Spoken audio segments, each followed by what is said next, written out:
This story is titled, My Parents Kicked Me Out While I Was a Teen, to focus on Golden's sister, years later, after she drained them financially and left them on the street. They want to move in with me. Hey everyone! Before we jump into today's video, I need your help. We've noticed the channel is losing some traction, and subscribing is one of the best ways you can support us. It's quick, free, and it helps us keep bringing you awesome content. Your support means the world. Let's keep this channel growing together. Thanks so much. Now let's start the video. So I, 34 male, just bought my first home, a cozy house that I busted my ass for. It's not huge or fancy, but it's mine. After years of living paycheck to paycheck and saving every penny, I finally have something to call my own. Honestly, I should be celebrating, but my parents are already trying to ruin it. To understand why this pisses me off so much, you need to know my history with them. Growing up, I wasn't just the black sheep. I was the family's personal punching bag, their built-in scapegoat for every problem under the sun. Kelly, my older sister, wasn't just the golden child. She was the crown jewel of the family. She could burn the house down, and my parents would probably hand her a marshmallow and blame me for not stopping her. It started small with stupid things that didn't make sense but still felt unfair. Like when Kelly decided to turn the living room walls into her personal art project with permanent markers. My mom walked in, saw the mess, and immediately turned to me. "What did you do?" Kelly, standing right there with the marker in her hand, chimed in, "It wasn't me. He told me to do it." Guess who got grounded for a month? Yep, me. I didn't even have a chance to defend myself before I was sent to my room. Dinner privileges revoked. Then there was the time Kelly borrowed my dad's credit card in high school and charged over $1,000 buying makeup, clothes, and a concert ticket to see some boy band. When the bill arrived, my dad lost it. He stormed into my room, waving the credit card statement in my face, yelling about how I was reckless and disrespectful. Kelly, of course, acted shocked and horrified. "I would never do something like that," she gasped, hand over her chest like she was on some bad soap opera. It wasn't until my dad got a call from the bank about the purchases being made at a Sephora 2 towns over, while I was sitting in detention at school, that he realized it wasn't me. But even then, instead of grounding Kelly or taking away her privileges, my mom said, "She's just going through a phase. You should have told us she was acting out sooner. Maybe then this wouldn't have happened." What?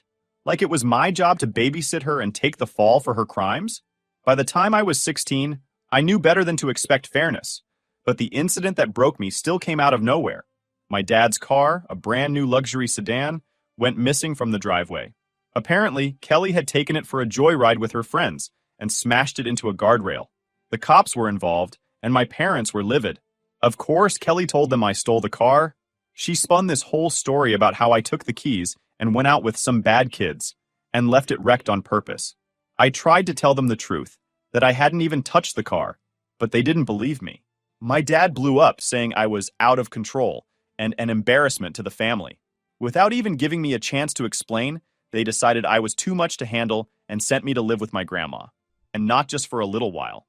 This wasn't some temporary punishment or a chance to cool off. They permanently abandoned me. My dad literally said, "We can't have you here if you're going to destroy everything we've worked for." Worked for?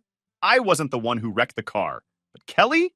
She got off with a slap on the wrist, and by the time I was gone, my parents had bought her a car of her own. A freaking car! She cried about being traumatized by the accident, and they rewarded her with a brand new vehicle to help her rebuild her confidence. I never went back home after that. Grandma took me in and treated me better in 5 minutes than my parents had in 16 years. She didn't have much. She lived in a small house with creaky floors and old furniture, but she gave me a safe space where I didn't have to constantly watch my back. She believed me when I told her what really happened. She'd shake her head and mutter things like, "I don't know where your parents went wrong," but she never badmouthed them outright. That was just Grandma. Too good for this world. Still, it stung. My own family had thrown me away. They didn't call, didn't visit, didn't even acknowledge my existence. Meanwhile, Kelly kept thriving. She got everything handed to her on a silver platter. My parents paid for her college tuition, even though she barely went to class. When she decided she didn't vibe with her major, they bankrolled a semester off so she could figure things out. She used the time to travel around Europe with her boyfriend, taking Instagram-worthy photos of gelato in Italy and sunsets in Greece, all while I was working 2 part-time jobs to help Grandma with groceries. And then there was the house. My parents bought Kelly a house after she graduated, barely, from college. A whole-ass house. When Grandma told me about it, I thought she was joking, but nope. Kelly had posted a tour of it online, showing off the granite countertops and walk-in closets. My mom even commented on the post saying, "You deserve the best, sweetheart." I sat there staring at my phone, wondering if these were the same people who couldn't even be bothered to ask if I was still alive. The resentment kept building. I wanted to confront them, to scream at them for abandoning me and treating me like garbage. But what would it change? They didn't care. They never had. So I stayed with Grandma, worked hard, and focused on building a life for myself. Over time, I learned to block out the bitterness, at least most of it. Still, it was hard not to compare my life to Kelly's. While she was living rent-free in her parents' purchased house, I was scraping together savings to one day afford a place of my own. While she was jetting off on vacations, I was juggling work and community college, trying to carve out some semblance of a future. But the worst part? They acted like I didn't exist. Birthdays, holidays, milestones, radio silence. One Christmas, I caved and called my mom, hoping for some kind of reconciliation. She picked up but sounded annoyed, like I'd interrupted something important. "Oh, you're still at Grandma's?" she said. "Well, Kelly's hosting Christmas this year, so we're busy. Maybe next time." I didn't cry. I'd run out of tears for them a long time ago. Instead, I doubled down on my goals. I wasn't going to let their rejection define me. I worked harder, saved every penny, and slowly started to build a life I could be proud of. So, fast forward to now, I recently bought my first house, a 3-bedroom home with a decent backyard. It's not about the size or status for me.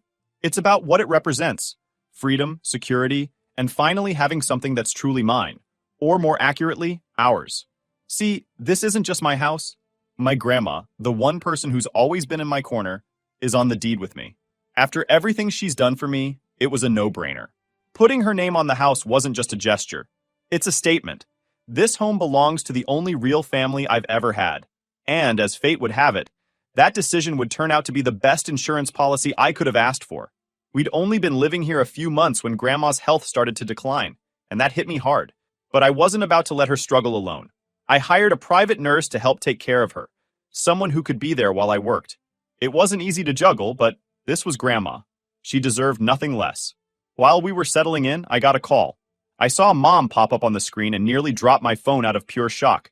My parents hadn't called me in years.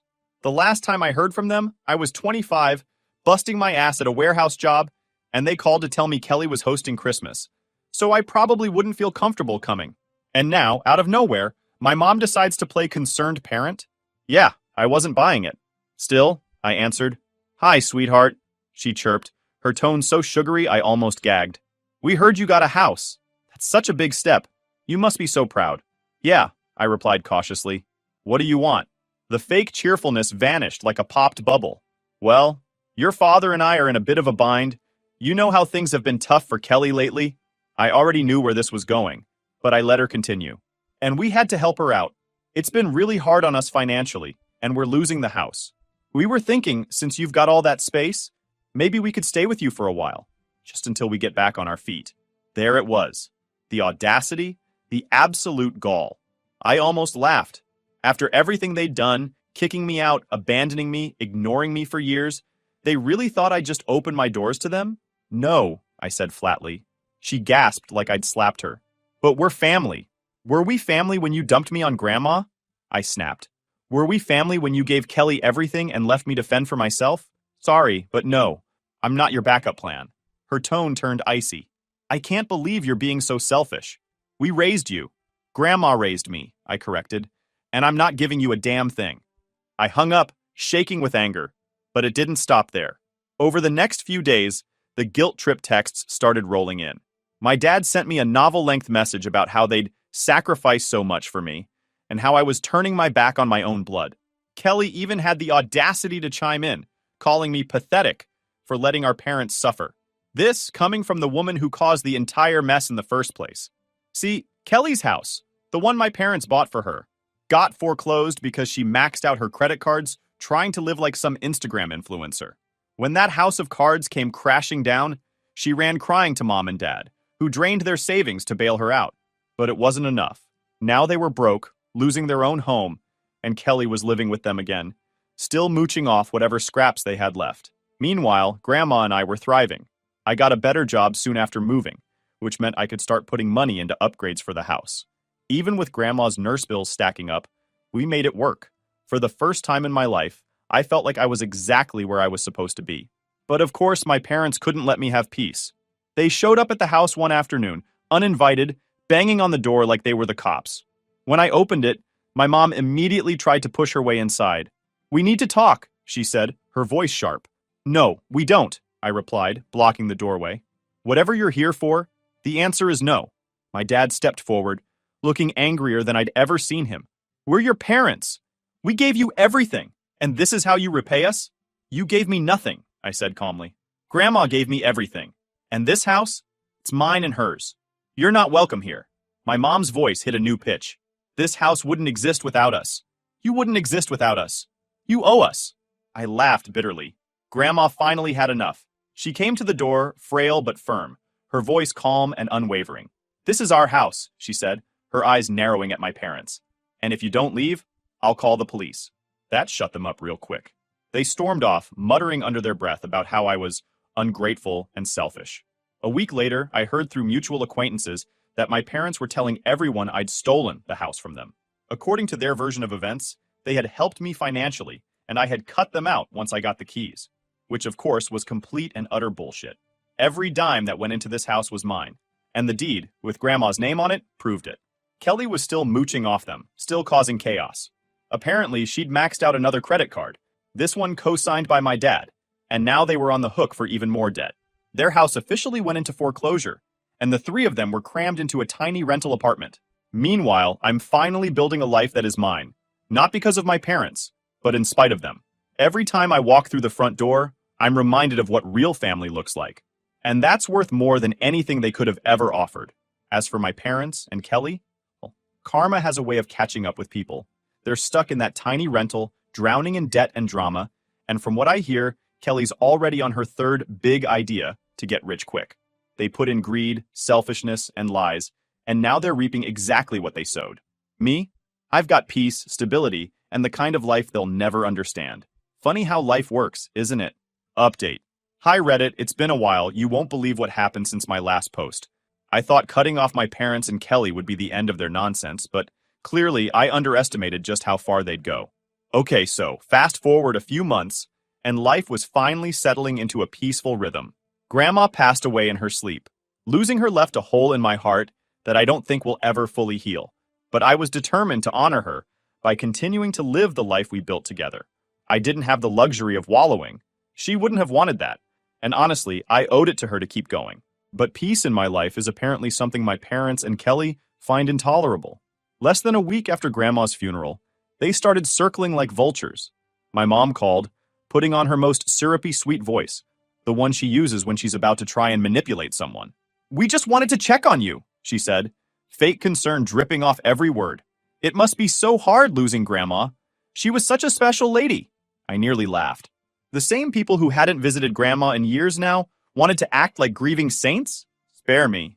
"I'm fine," I said, keeping my voice flat. "What do you want?" "Well," she said, dragging out the word like she was savoring it. "Your father and I have been talking, and we think it's time to come together as a family. You know, Grandma's house could be a fresh start for all of us." There it was, the real reason for the call. I didn't even let her finish her pitch before hanging up. They didn't waste time making their next move. A certified letter showed up a few days later. My parents were suing me. Their claim? Since Grandma's name was on the deed, half the house was part of her estate, and they were entitled to that share as her next of kin. Never mind that I'd paid for the house with my own money. Never mind that I'd put Grandma on the deed as an honor, not because she contributed financially. It didn't matter to them. They saw an opportunity and latched onto it like parasites. I wasn't about to roll over and let them take what was mine. I called Alyssa, my lawyer.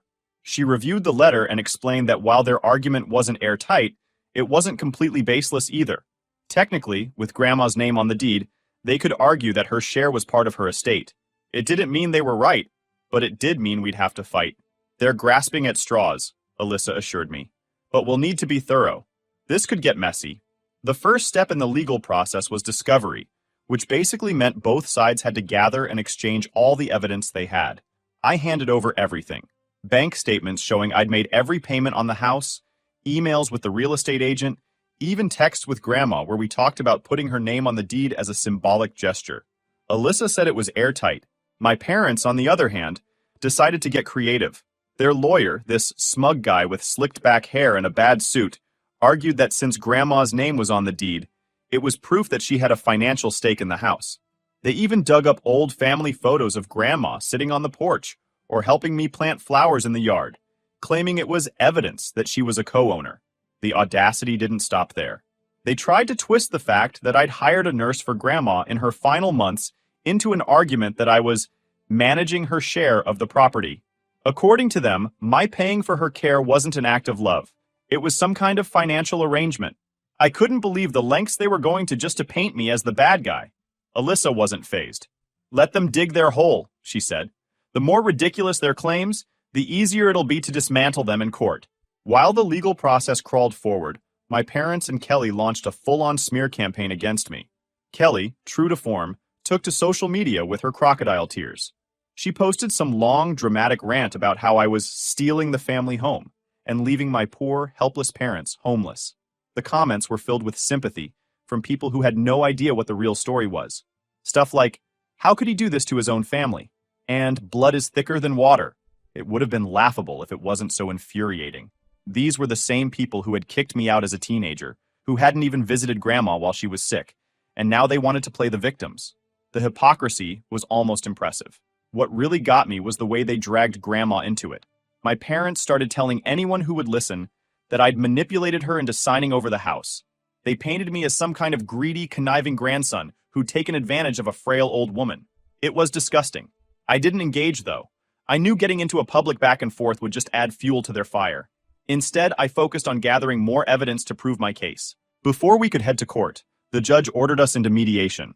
Apparently, it's standard procedure to try and resolve disputes outside of court.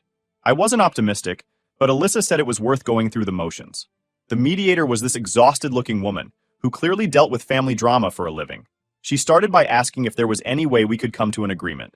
My mom immediately launched into her pity act, talking about how they were struggling and how it was only fair that they get half the house.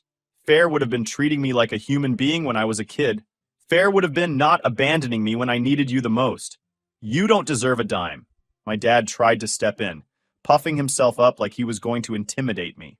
"We're your parents," he said, his voice low and threatening. "We gave you life. You owe us." "I owe you nothing," I snapped. "You made your choices. Now live with them." The mediator tried to smooth things over, suggesting a compromise where I'd buy out their share of the house. I laughed out loud. "Not happening," I said. "I'm not paying them for something they never earned." After hours of going in circles, it was clear mediation wasn't going to work. The case was heading to trial, and I was ready for whatever they threw at me. The day of the trial finally arrived, and I was ready to put an end to this circus. My parents and Kelly showed up looking like they were auditioning for a daytime courtroom drama. They thought they had this in the bag. Meanwhile, I walked in with Alyssa, my lawyer, who looked calm and confident as ever. If there's one thing I learned from this whole mess, it's that having someone competent in your corner makes all the difference. Alyssa had been working tirelessly to build our case, and I trusted her completely. The courtroom was packed with people who'd heard about the case, thanks to Kelly's social media antics. I recognized a few faces: old neighbors, distant relatives, even a couple of my coworkers. It was surreal seeing my life put on display like this, but I kept my focus on the one thing that mattered: proving the truth. Their lawyer started with a dramatic opening statement. He painted my parents as devoted family members who had been wronged by a greedy son. He leaned heavily on the fact that Grandma's name was on the deed, claiming it was irrefutable proof that she co-owned the house. I rolled my eyes so hard I thought they might get stuck. This guy was laying it on thick, and I could tell the judge wasn't impressed. She sat there with a no-nonsense expression, her pen tapping against the desk, as if she couldn't wait for him to wrap it up. The bulk of the trial was spent going through evidence. Alyssa presented everything we had: the bank statements showing every mortgage payment came from my account, the email chain with the real estate agent confirming the purchase details, and even Grandma's will, which didn't mention the house at all, because she knew it wasn't hers to leave. Their lawyer tried to poke holes in the evidence, but it was like watching someone throw pebbles at a brick wall. He kept coming back to the same argument: the name on the deed proves co-ownership. Alyssa was ready for this. She brought in a real estate expert to testify that a name on a deed doesn't necessarily indicate financial contribution or ownership. It can be symbolic. The expert explained that it's not uncommon for people to add loved ones to deeds as a gesture of trust or security, especially in close-knit families. It was a devastating blow to their case. She then addressed the judge directly. "Your Honor, this isn't a case of shared ownership. It's a case of one family trying to exploit a technicality for financial gain." The most satisfying part of the trial was watching Alyssa cross-examine my mom. My mom had come prepared with her usual crocodile tears, but Alyssa wasn't having it. Alyssa began, her tone polite but firm. "Can you tell the court how much money you or your husband contributed to the purchase of this house?" My mom hesitated, her face turning red. "Well, we didn't contribute financially, but that's not the point. It was always understood that this house was part of the family." "Understood by whom?" Alyssa pressed. "Because we've seen no evidence to suggest that my client ever agreed to this arrangement." My mom stammered, trying to pivot. "We're his parents. We raised him. Isn't that enough?" Alyssa didn't miss a beat. "This isn't about parenting. It's about property ownership. If you didn't contribute financially, and there's no written agreement supporting your claim, how do you justify your demand for half of this house?" My mom had no answer. She looked like she wanted to crawl under the table. After several days of testimony and evidence, it was finally time for the judge to make her ruling. She started by acknowledging the emotional nature of the case, but emphasized that her decision would be based on facts, not feelings. "The evidence is clear," she said. "While the name on the deed might suggest co-ownership at a glance, the financial records tell a different story. The plaintiff paid for this property in its entirety. The inclusion of his grandmother's name on the deed was a symbolic gesture, not a financial agreement. As such, the defendants have no legal claim to this house." Hearing those words felt like a weight had been lifted off my chest. So glad it's over now. The house is mine. Officially, undeniably, mine. After the ruling, my parents tried to guilt-trip me one last time. My mom cornered me in the parking lot, tears streaming down her face. "How could you do this to us?" she sobbed. "We're your parents. We're struggling." "You've been struggling for years," I said coldly. "And it's not my problem.